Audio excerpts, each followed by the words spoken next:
मैं सौरमल गायत्री अभ्यास online classes पर आपका स्वागत करता हूं। जैसा कि आपको पता है कि राजस्थान की आर्थिक समीक्षा आ चुकी है। यह आर्थिक समीक्षा आने वाले सभी एग्ज़ामों में अत्यंत महत्वपूर्ण है। इस आर्थिक समीक्षा से हर एग्ज़ाम में 3-4 क्वेश्चन पूछे जाते हैं। तो आज हम आर्थिक समीक्षा को अच्छी तरह से तैयार करने वाले हैं। चलो दोस्तों, हम स्टार्ट करते हैं राजस्थान की आर्थिक समीक्षा।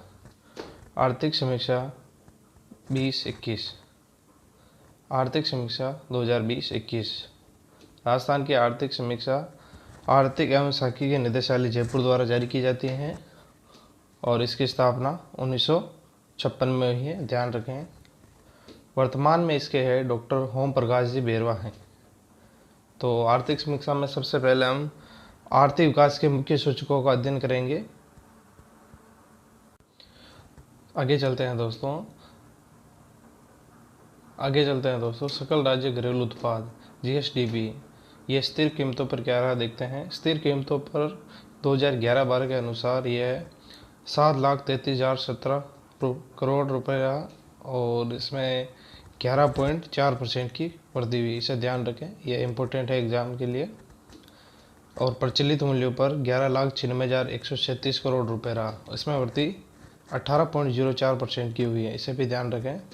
घरेलू उत्पाद स्थिर कीमतों पर 2011-12 के अनुसार यह 6,48,142 करोड़ रुपये रहा। ध्यान रखें इसे। और प्रचलित मूल्यों पर 10,78,900 करोड़ रुपये रहा। यह वेरी इंपॉर्टेंट है, इसे आप ध्यान रखना। अब स्टार्ट करते हैं हम। सकल राज्य मूल वर्धन स्थिर कीमतों पर क्या रहा, ये तीनों क्षेत्र में हम अच्छी तरह ध्यान रखना है। इससे हर एग्जाम में इन आंकड़ों से प्रश्न पूछा जाता है। तो ध्यान रखिए दोस्तों। स्थिर कीमतों 2011-12 के अनुसार कृषि क्षेत्र में 28.85%, उद्योग क्षेत्र में 26.34% और सेवा क्षेत्र में 44.81% रहा। ध्यान रखिए इसको। अगला है प्रचलित कीमतों पर देख लेते हैं दोस्तों। कृषि क्षेत्र में यह 30.23% रहा, उद्योग क्षेत्र में 24.67% रहा और सेवा क्षेत्र में 45.10% रहा। इसे आप ध्यान रखें, ये एग्जाम के पॉइंट व्यू से इम्पोर्टेंट है। स्थिर कीमतों और प्रचलित कीमतों पर इन आंकड़ों का अच्छी तरह से आप ध्यान रखें। इससे हर एग्जाम में आपके प्रश्न पूछे जाते हैं।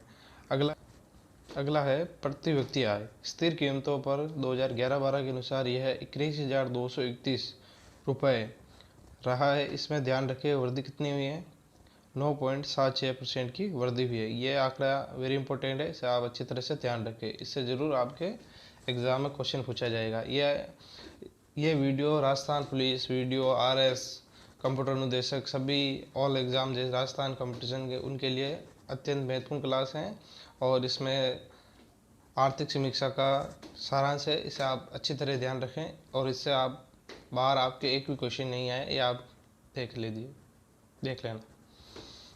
इससे आपके एग्जाम में एक भी क्वेश्चन बाहर नहीं आएगा। ध्यान रखें। प्रचलित कीमतों पर प्रति व्यक्ति आय क्या है, 1,35,218 रुपये हैं। ध्यान रखें इसे। ये दोनों आंकड़े अत्यंत महत्वपूर्ण हैं। इससे दोस्तों औद्योगिक उत्पादन सूचकांक, इसका आधार वर्ष अच्छी तरह ध्यान रखें, ये एग्जाम में पूछा जाता है। इसका आधार वर्ष 2011-12 है और इस बार ये दिसंबर 2021 तक 31.33 रहा। ध्यान रखें। अगला है थोक मूल्य सूचकांक, ये दिसंबर 2021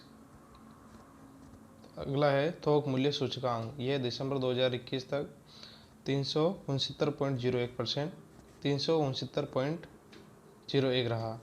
अगला है एग्ज़ाम के पॉइंट व्यू से वेरी इंपॉर्टेंट है, इसे आप ध्यान रखें। हर एग्ज़ाम में अधिष्ठापित ऊर्जा पूछी जाती है। ये दिसंबर 2021 तक 23,331 मेगावाट रही, दिसंबर 2021 तक। आगे चलते हैं दोस्तों। 2021-22 में कृषि संबद्ध क्षेत्र फसलें इस बार 45.94%, पशुधन 46.25%, वानिकी 7.44% और मत्स्य का योगदान 0.87% रहने का अनुमान है। अगला है भू उपयोग। इसका भी आप अच्छी तरह ध्यान रखें। यह पहला बिंदु वानिकी के लिए 0 पॉइंट भू उपयोग, ये भी एग्जाम के पॉइंट व्यू से इम्पोर्टेंट है, इसका भी आप ध्यान रखें। वानिकी इस बार 8.08% रही, इसमें परसेंट पर अच्छा ध्यान दें। अगला है कृषि के अतिरिक्त अन्य उपयोगी भूमि कितना परसेंट रही? 5.85% रही। अगला है ऊसर कृषि अयोग्य भूमि, ये 6.92% रही। अगला बिंदु है स्थायी चरागाह एवं अन्य गोचर भूमि, यह 4.86% रही। वृक्षों के झुंड तथा बाग 0.08% रहे। बंजर भूमि 10.84% रही। और अगला है अन्य चालू पड़त भूमि 6.25% और चालू पड़त 4.54% और शुद्ध बोया गया क्षेत्र 52.58% रहा। इन बिंदुओं का आप अच्छी तरह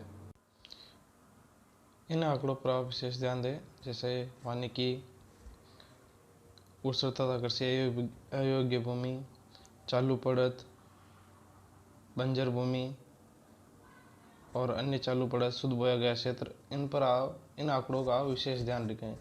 यह RS वीडियो के लिए वेरी इंपॉर्टेंट है, ये फैक्ट इनका ध्यान रखें। पिछली बार भी इनसे क्वेश्चन पूछे गए थे। अगला है राज्य में कृषि गणना 2015-16 के अनुसार कुल प्रचलित भूमि जोतों की संख्या 76.55 लाख हैं। इसे ध्यान रखें, 76.55 लाख हैं। इसमें पिछली बार की तुलना में कितनी वृद्धि हुई है? 11.14% की वृद्धि हुई है, इसे भी ध्यान रखें। अगला है 2015-16 में कुल जोतों का क्षेत्रफल 208.73 लाख हेक्टेयर रहा। इसमें पिछले की तुलना में 1.24% की कमी हुई, इसे ध्यान रखें। अगला है राज्य में कृषि गणना के अनुसार कुल महिला प्रचलित भूमि जोतों की संख्या 7.75 लाख हैं। ध्यान रखें, ये आंकड़ा आपके लिए वेरी इंपॉर्टेंट है, 7.75 लाख हैं। इसमें पिछले की तुलना में 41.94% की वृद्धि हुई है। इम्पोर्टेंट है एग्जाम के पॉइंट व्यू से, इसे ध्यान रखें आप। महिला भूमि जोतों का क्षेत्रफल कितना है? 16.55 लाख हेक्टेयर महिला भूमि जोतों का क्षेत्रफल है, ध्यान रखें। अगला देखते हैं।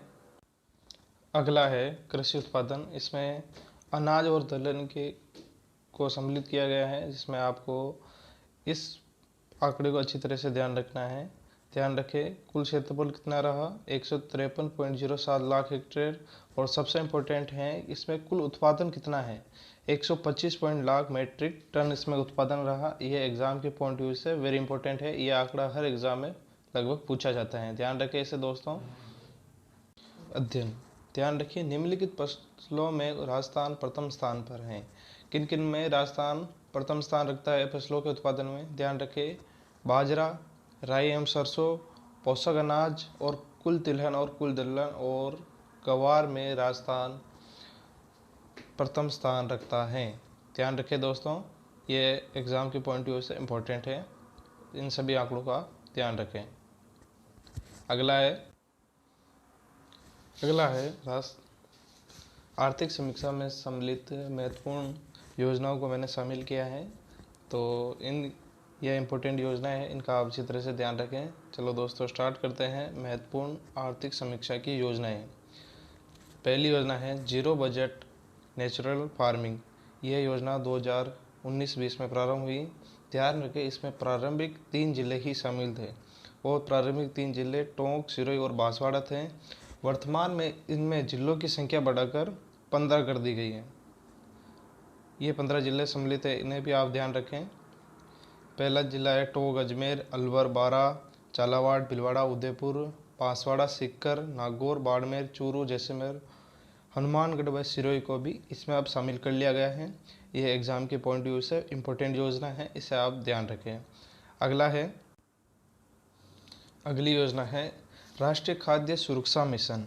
ये केंद्र सरकार द्वारा चलाई जाने वाली योजना है। ये योजना 2007-8 में प्रारंभ की गई।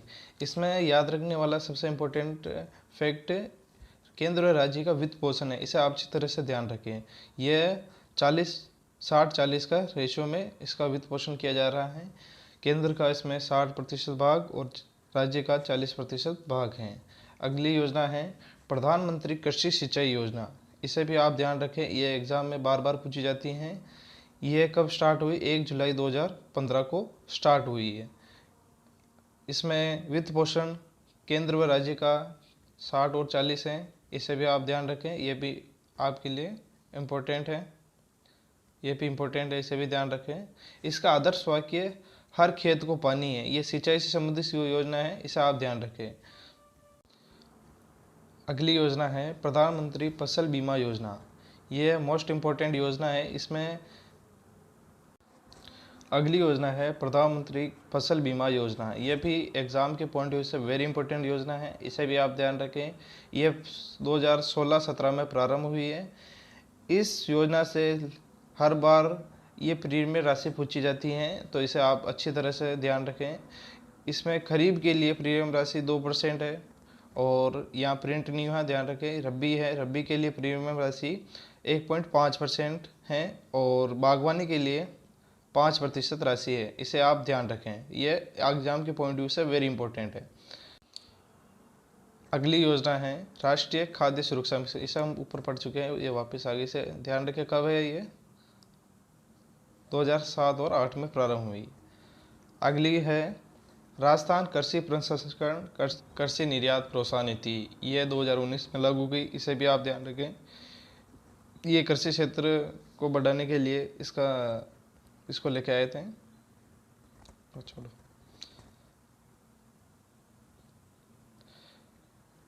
अगली एग्जाम के पॉइंट व्यू से वेरी इंपॉर्टेंट है, ध्यान रखें। प्रधानमंत्री कुसुम योजना। प्रधानमंत्री कुसुम योजना शुरुआत इसकी कब हुई? 2019-20 में इसकी शुरुआत हुई है। इसका मंत्रालय कौन सा है? ध्यान रखें, नवीन एवं नवीनीकरण ऊर्जा इसका मंत्रालय है। और इसका उद्देश्य क्या है देख लीजिए। इसका उद्देश्य है कि सौर ऊर्जा पंप संयंत्र स्थापित करना। ध्यान रखें, इस योजना के तहत पहला सौर ऊर्जा संयंत्र स्थापित करने वाला राज्य भी राजस्थान था और राजस्थान में पहला सौर संयंत्र बालोजी गांव जयपुर में स्थापित किया गया। इसे आप ध्यान रखें। ये सोलर पंप किन को उपलब्ध कराए जाएंगे देखते हैं। जिन कृषकों के पास सिंचाई हेतु कृषि विद्युत कनेक्शन नहीं है एवं डीजल आधारित पंप सेट पर निर्भर हैं, ऐसे कृषकों को इस योजना के तहत सौर ऊर्जा पंप लगाने के पात्र हैं। ध्यान रखें, यह एग्जाम के पॉइंट व्यू से वेरी इंपॉर्टेंट योजना है। इसमें केंद्र का 30% वित्त योगदान रहेगा और राज्य का भी 30% और 30% बैंक से उपलब्ध लोन कराया जाएगा इनके, और 10% राशि इनको स्वयं देनी पड़ेगी। इस योजना का आप ध्यान रखें, ये वेरी इंपॉर्टेंट है।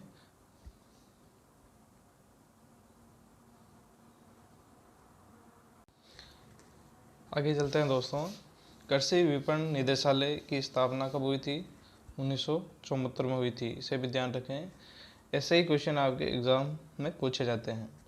अगला है कृषि कल्याण कोष का गठन 16 दिसंबर 2019 को किया गया था। इसमें 1000 करोड़ इसकी राशि थी। अगला देख लेते हैं जल संसाधन।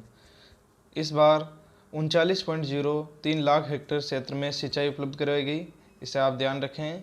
और ये सिंचाई वाली योजनाएं वेरी इंपॉर्टेंट हैं। पिछली RS परीक्षा में भी इससे प्रश्न पूछे गए थे। देखते हैं परवन वृहद बहुउद्देशीय परियोजना। ये परवन नदी पर है। इसमें 3 जिले शामिल है, ध्यान रखें, बारां, झालावाड़ और कोटा। ध्यान रखें। अगली योजना है नर्मदा नहर परियोजना। नर्मदा नहर परियोजना में राजस्थान के 2 जिले शामिल हैं, ध्यान रखें, जालौर और बाड़मेर। और ये वही परियोजना है जिसमें बूंद बूंद नर्मदा नहर परियोजना, इसमें जालौर और बाड़मेर शामिल हैं। अगला है राजस्थान जल क्षेत्र आजीविका सुधार परियोजना। इसे भी आप ध्यान रखें। इसमें 27 जिलों में 136 सिंचाई परियोजनाओं का पुनर्वास एवं नवीकरण किया जाएगा। इसमें महत्वपूर्ण बात यह है कि ये इसमें ऋण सहायता कौन कर रहा है, इसे आप ध्यान रखें। जापान इंटरनेशनल कॉरपोरेशन एजेंसी यानी कि जाइका इस परियोजना को वित्त पोषण कर रही है, इसे आप अच्छी तरह से ध्यान रखें। इसमें पूछने लायक क्वेश्चन ऋण सहायता वाला हो सकता है। अगली परियोजना है राजस्थान के मरु क्षेत्र पुनर्गठन परियोजना। इसमें क्या किया जाएगा, देखिए इंदिरा गांधी नहर परियोजना के प्रथम चरण के लिए पुनर्गठन किया जाएगा, ध्यान रखें। और इसमें वित्त सहायता न्यू डेवलपमेंट बैंक द्वारा दी जाएगी। इसमें शामिल जिले कौन से हैं इसे भी आप ध्यान रखें। इसमें शामिल जिले श्री गंगानगर, हनुमानगढ़, चूरू, झुंझुनू, सीकर, बीकानेर, नागौर, जोधपुर, जैसलमेर और बाड़मेर इसमें शामिल है। इसे आप अच्छी तरह से ध्यान रखें। अगला है अटल भूजल योजना। अटल भूजल योजना 1 अप्रैल 2020 को स्टार्ट की गई थी और ये भारत और विश्व बैंक की सहायता से इसे स्टार्ट किया गया है। ध्यान रखिए इसमें केंद्र और विश्व बैंक का वित्त पोषण 50-50% हैं। ये इस योजना में सम्मिलित राज्य कौन से है देख लीजिए। एक पहला है यूपी, एमपी, राजस्थान, कर्नाटक, हरियाणा और गुजरात और महाराष्ट्र इसमें सम्मिलित जिले हैं। इसका उद्देश्य यह है कि ये भूजल के गिरते स्तर को रोकने के लिए इस योजना को स्टार्ट किया गया है। भूजल को बेहतर प्रबंधन के लिए इसको स्टार्ट किया गया है। वर्षा जल को एकत्रित करने के लिए इस योजना को स्टार्ट किया गया है। ध्यान रखें इस योजना में राजस्थान के 17 जिले शामिल हैं। ये योजना 5 वर्षों के लिए चलाई गई है, इसे भी आप ध्यान रखें। ये 2020-21 से 2024-25 तक चलेगी, ध्यान रखें इस योजना को, ये वेरी इंपॉर्टेंट है। अगली योजना है राजीव गांधी जल संचय योजना। ये 20 अगस्त 2019 को स्टार्ट की गई, इसे भी ध्यान रखें। वानिकी में हम 2021 के आंकड़े, वन रिपोर्ट के आंकड़े पढ़ने वाले हैं। इनका आप अच्छी तरह से ध्यान रखें, ये एग्जाम के पॉइंट व्यू से वेरी इंपॉर्टेंट है। राज्य में कुल घोषित वन क्षेत्र कितना है, 32,864.62 वर्ग किलोमीटर ये कुल वन क्षेत्र हैं और यह कुल राज्य का 9.60% है, इसे भी ध्यान रखें। 2019 और 21 में राज्य में कुल वनच्छेदी क्षेत्र में कितनी वृद्धि हुई है, ये 25.45 किलोमीटर वृद्धि हुई है। ये 19 इसलिए लिख रखा है क्योंकि पिछली वन रिपोर्ट 2019 में आई थी, इसे भी ध्यान रखें। ये 17वीं वन रिपोर्ट है। अगला है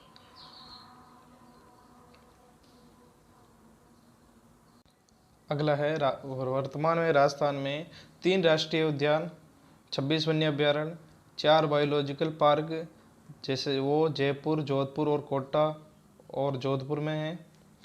4 बायोलॉजिकल पार्क वह जयपुर, उदयपुर, कोटा और जोधपुर में हैं।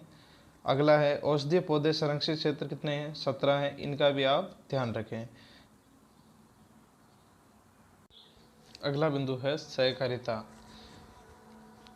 केंद्रीय सहकारी बैंक कितने हैं इस बार ध्यान रखें, ये 29 हैं। दुग्ध संघ 23, उपभोक्ता थोक भंडार 38, प्राथमिक भूमि विकास बैंक 36, प्राथमिक कृषि साख सहकारी समितियाँ कितनी हैं, 7,094, फल एवं सब्जी विपणन समितियाँ 274 हैं। अगला है प्राथमिक भूमि विकास बैंक कितने हैं, ये 36 भूमि विकास बैंक है, इन्हें भी ध्यान रखें। अगला है 22 संघों सहित कुल सहकारी समितियाँ 37,642 है, ये इम्पोर्टेंट है, इसे आप नोट कर लें, वेरी इंपॉर्टेंट है। अगला है अर्बन कोऑपरेटिंग बैंक कितने हैं, 35 हैं। अगली महत्वपूर्ण योजना है, इसे भी आप ध्यान रखें, प्रधानमंत्री आवास योजना ग्रामीण। यह 20 नवंबर 2016 को स्टार्ट की गई। इसमें प्रत्येक लाभार्थी को सहायता राशि कितनी दी जाएगी, 1,20,000 रुपये दी जाती हैं। और इसमें केंद्र और राज्य का वित्त पोषण कितना है, इसमें केंद्र और राज्य का वित्त पोषण 60 और 40 हैं। अगला है विधायक स्थानीय क्षेत्र विकास योजना। प्रत्येक विधायक को उनके विधानसभा क्षेत्र के विकास के लिए विधानसभा या राजस्थान सरकार से 5 करोड़ रुपए आवंटित किए जाते हैं, जिससे वो अपनी विधानसभा का विकास कर सकता है। इसमें एक बाध्यता है, यानी विधायक साहब को इसमें SC और ST के लिए 20% खर्च करना अनिवार्य है, ध्यान रखें इसको भी। कैसी लगी दोस्तों वीडियो? ये वीडियो का फर्स्ट था, अगला पार्ट जल्दी आ जाएगा, तो इसे आप नोट आउट कर लें। और ये एग्ज़ाम के पॉइंट ऑफ व्यू से वेरी इंपॉर्टेंट है, इसे आप ध्यान रखें। और चैनल को लाइक एंड सब्सक्राइब ज़रूर कर लें। ठीक है दोस्तों।